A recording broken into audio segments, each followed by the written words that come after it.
Welcome everybody to Atheism 101. I'm your favorite bard, Korak the Bard, and today we're talking about cosmology.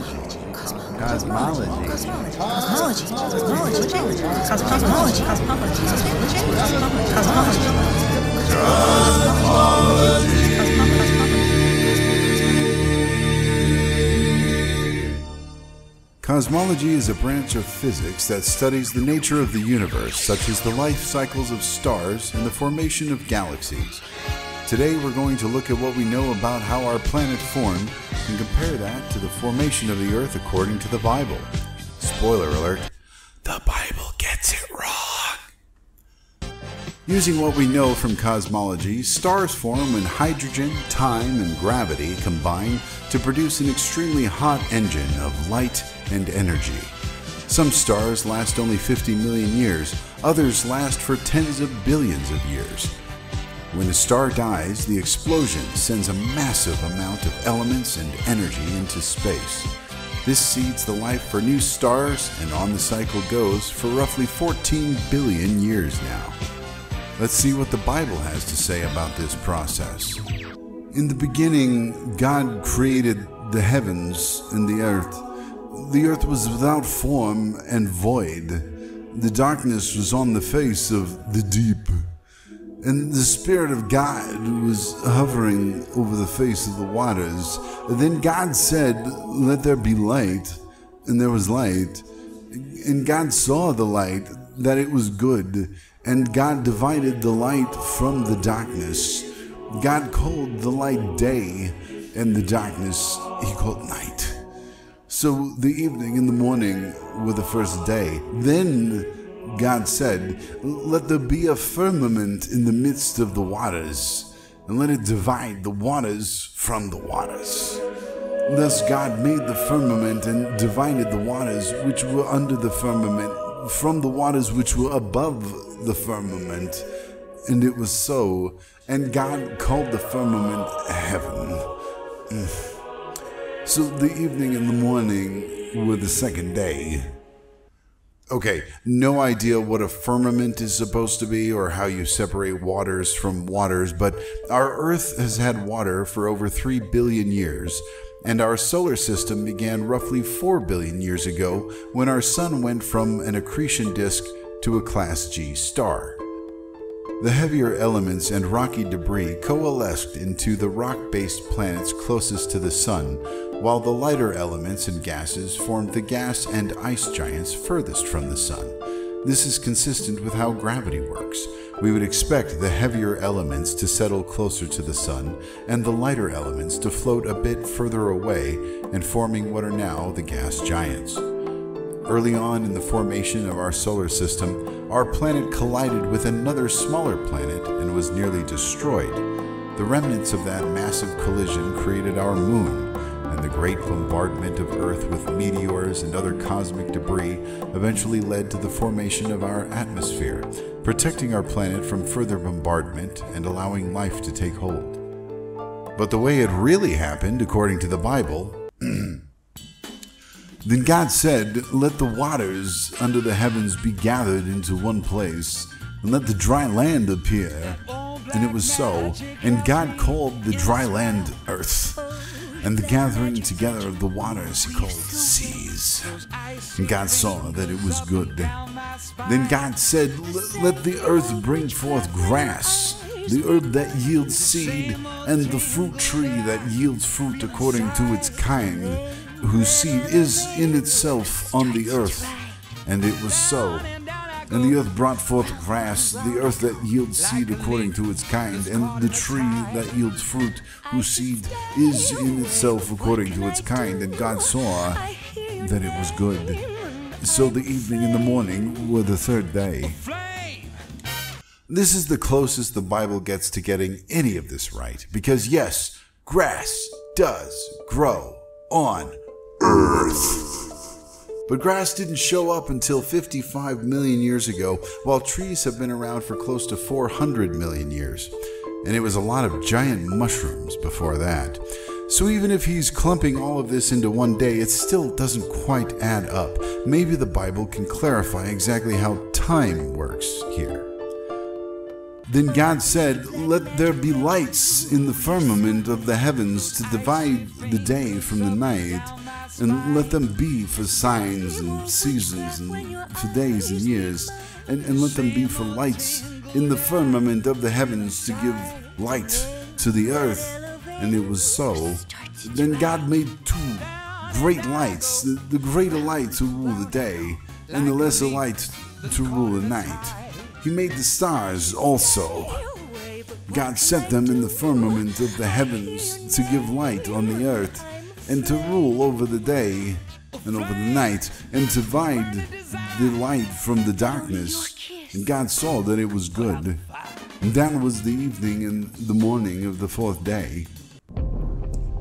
Okay, this whole time when the Bible speaks of lights in the firmament, I thought they were talking about stars.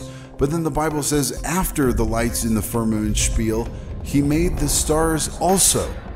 So what are these lights in the firmament? Because the lights that we see from the cosmos are stars. And what the fuck is a firmament? And why did they go all in on it without explaining what the fuck it was? Why did you go all in on David Pumpkin? And any dolt who knows better than to stare into a solar eclipse knows that there isn't a daylight and a night light. The moon reflects the light of the sun, and because its position in orbit changes while we're in turn orbiting the sun, the moon has different phases. That's it. Firmament. What the fuck? Anyway, the building blocks of life, such as amino acids, have been observed in other parts of the universe, including on asteroids, suggesting that perhaps during the Great Bombardment, the building blocks of life arrived and began to adapt to their new home. Roughly 200,000 years after the end of the Great Bombardment, we see evidence of the first signs of microscopic life on Earth.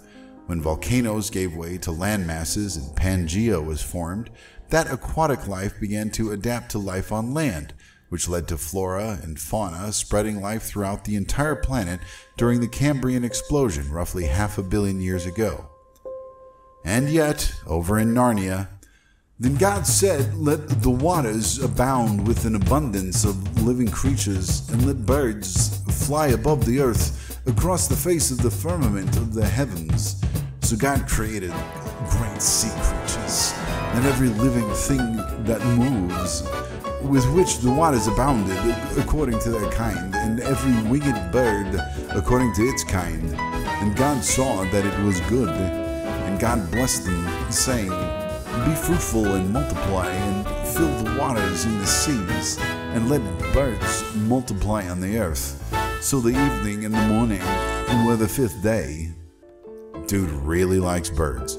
Didn't bother mentioning how birds came from dinosaurs, or the 350 million years we had trilobites all over the goddamn place, or the 10,000 species of spiders, but whatever. Then God said, "Let the earth bring forth the living creature according to its kind, cattle and creeping thing and beasts of the earth, each according to its kind." And it was so. And God made the beasts of the earth according to its kind, cattle according to its kind, and everything that creeps on the earth according to its kind. And God saw that it was good. Okay, so cattle were domesticated about 10,000 years ago, similarly to dogs about 20,000 years ago. So just by mentioning cattle, it's obvious the Bible was written after mankind had already domesticated animals, selectively bred them, constructed a society, and then started making up myths about how all the animals and plants came to be. In one verse of Genesis, you've got God bringing about plants, a process that's several hundreds of millions of years in the making, and domesticated cattle, which may as well have happened yesterday as it compares with the timeline of evolution on our planet. Yet these were two separate and equally complete days of creation. Then God said, "Let us make man in our image, according to our likeness. Let them have dominion over the fish of the sea, over the birds of the air, and over the cattle."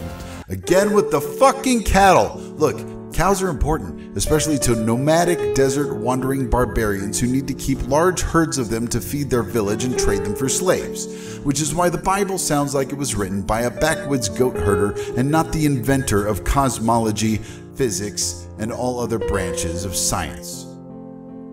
So God created man in his own image, in the image of God.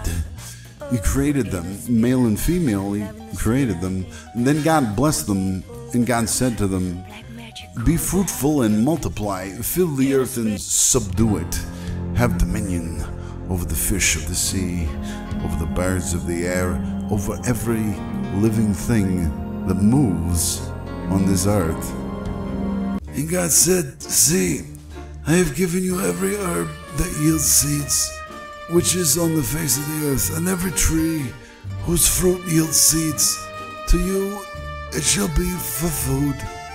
Also to every beast of the earth, to every bird of the air, and to everything that creeps on the earth, in which there is life, I have given every green herb for food." And it was so.